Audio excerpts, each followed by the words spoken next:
बिस्मिल्लाहिर्रहमानिर्रहीम। आज हम दूसरे लेक्चर सेकेंड ईयर का दूसरा लेक्चर कूलम लॉ के साथ आपके सामने। हमारी आज की डिस्कशन कूलम लॉ से रिलेटेड होगी।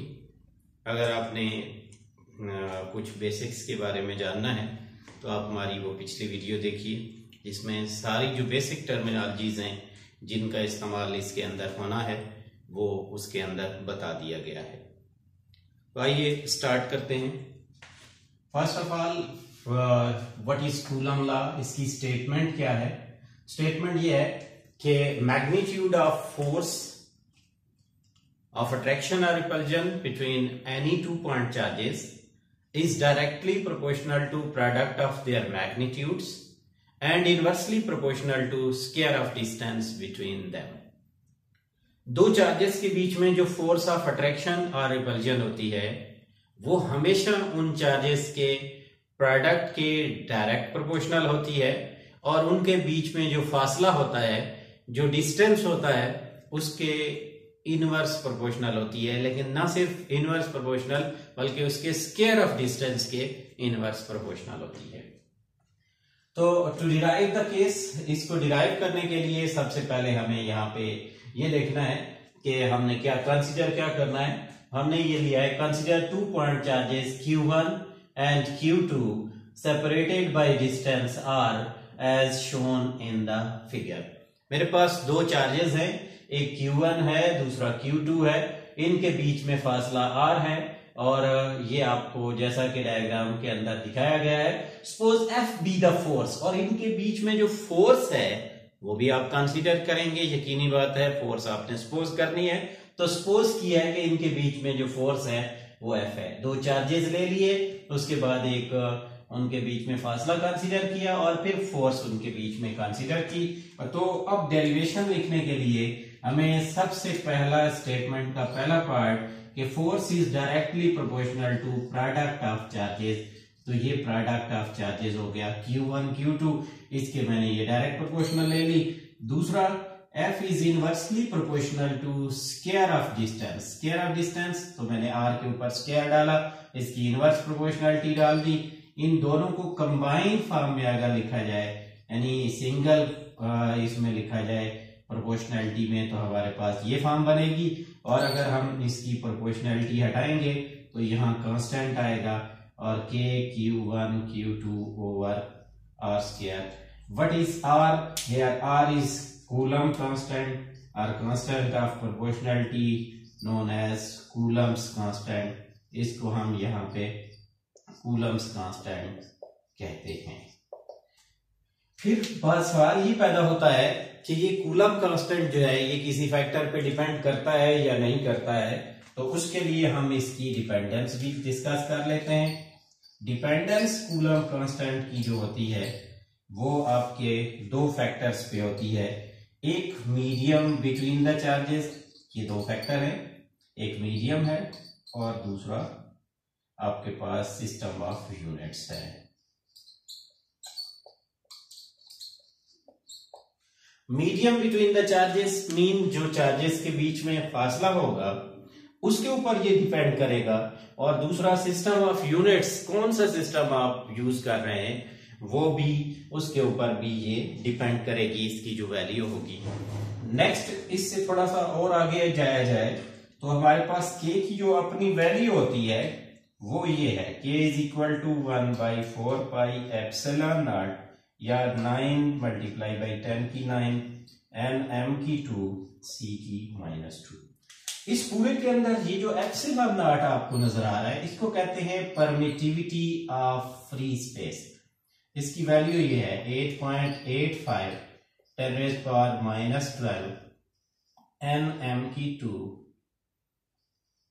c की पावर, यानी न्यूटन स्क्वायर मीटर पर कूलम या पर स्क्वायर कूलम, ये आपके पास आ जाएगा।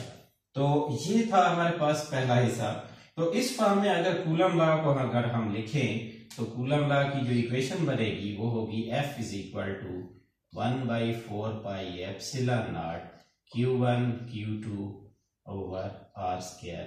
ये बन गई है कूलम्स लॉ की इक्वेशन, जहां तक आपने इसको डिराइव करना है।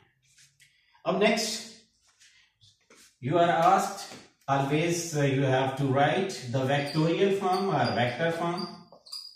वेक्टर फॉर्म लिखने के लिए बहुत ही आसान सॉल्यूशन है कि आप ये करें कि जो आपके पास इक्वेशन गिवन है, जो भी उसकी इक्वेशन गिवन है, आप उसमें हमेशा यूनिट वेक्टर का इजाफा कर देते हैं, तो ये आपके पास ये बन जाएगा। अब मैं इस यूनिट वेक्टर की वैल्यू पुट करने लगा हूं K Q1 Q2 over R square, R divided by R, ये आर है। अगर आप चाहें तो यहां मेंशन कर दें कि यूनिट वेक्टर है original vector divided by magnitude. तो आपकी जो फोर्स बनेगी F is equal to K Q1 Q2 over R square, या सॉरी आर क्यूब बन जाएगी, क्योंकि आपका ये आर इधर मल्टीप्लाई करते हैं, एक स्टेप कम करके लिख देते हैं। तो ये आपके पास है वेक्टोरियल फॉर्म और vector form of Coulomb's law.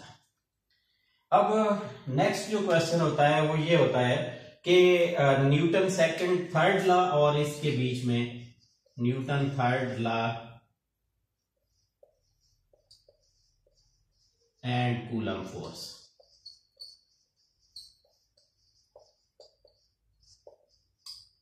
Coulomb force और न्यूटन थर्ड लॉ के बीच में कोई रिलेशन होता है या नहीं, उसको डिस्कस अगर करना है तो वो भी इजी है। हमने सपोज जैसे ये वेक्टर फॉर्म लिखी है आपके सामने है, F is equal to K Q1 Q2 over R square.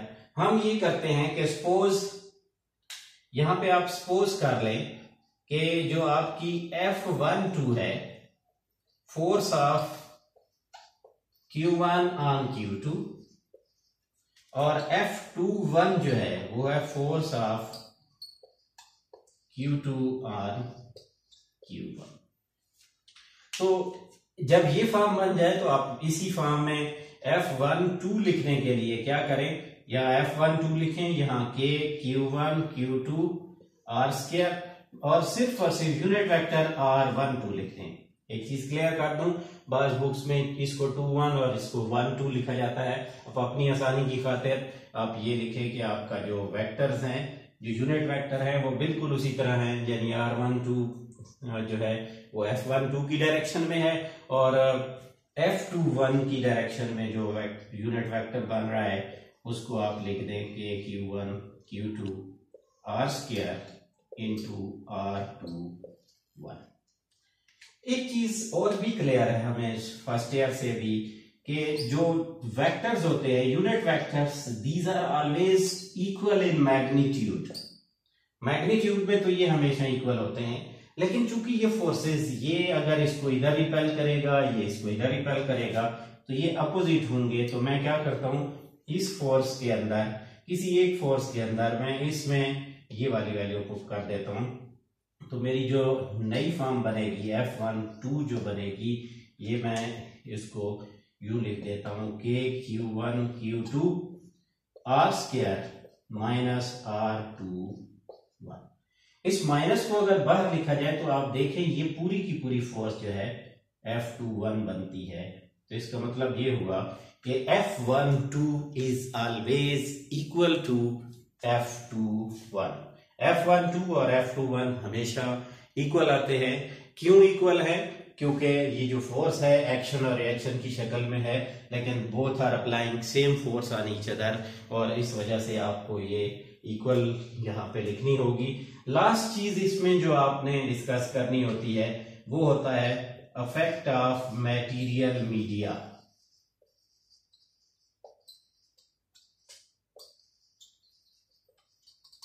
अभी तक जो हमारी ये सारी डिस्कशन रही, इस पूरी डिस्कशन के अंदर हमारा जो टॉपिक के अंदर सारा कुछ रहा वो ये था कि आपने दो चार्जेस के बीच में जो फासला जो रखा था उसमें हम ये कहते हैं कि there is no medium, there is vacuum और suppose there is air, but no we are going to suppose.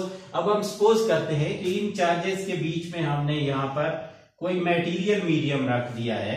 तो अब जो आपकी फोर्स होगी, न्यू फोर्स जिसको हम F डैश से रिप्रेजेंट कर देते हैं, वो होगी आपके पास के Q1 Q2 over R square into R, और इसको आप चाहें तो यूनिट वेक्टर इस हटाकर ये इस फॉर्म में, तो आपकी ये के की वैल्यूएशन बनेगी क्योंकि मीडियम चेंज हो गया।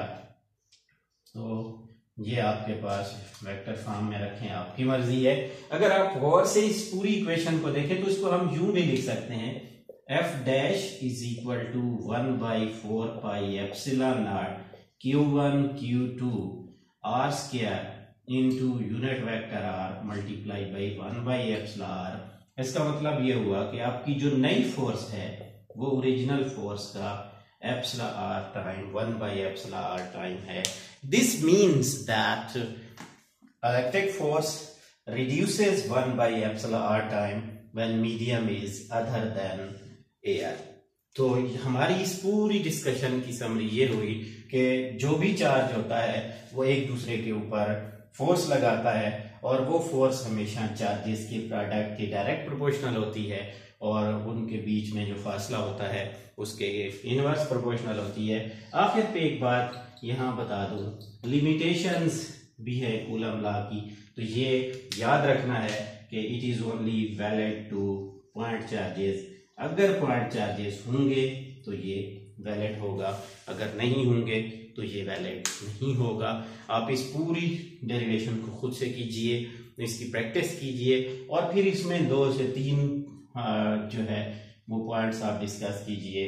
What will happen if Q1 is doubled, Q2 and R are same, यानी Q1 को डबल करें, Q2 और R2 R स्क्वायर को सेम रखें, फिर उसके बाद आप Q2 को डबल करें, इन दो को सेम रखें, फिर आप देखें दोनों को डबल करें, R को सेम रखें, फिर R को डबल करें, और Q1 Q2 को सेम रखें। तो सी के you will see the results, change in results by changing these values or magnitudes of these values.